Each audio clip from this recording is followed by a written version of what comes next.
Ով իր անձը բարձրացնի, կխոնարհեցվի, ով իր անձը խոնարհեցնի, կբարձրացվի։ Եվ Աստված երբեմն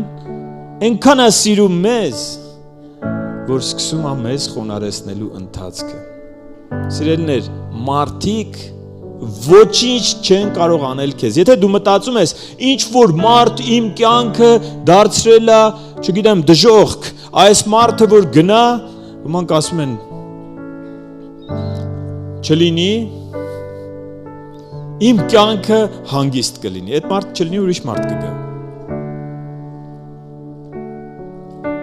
Խնդիրը այստեղ ուրիշ է։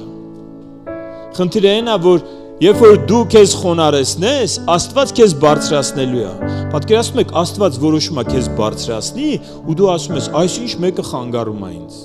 Այդ ով է այդ մարդը, որ Աստծուն խանգարի, եթե Աստված որոշի քեզ բարձրացնել։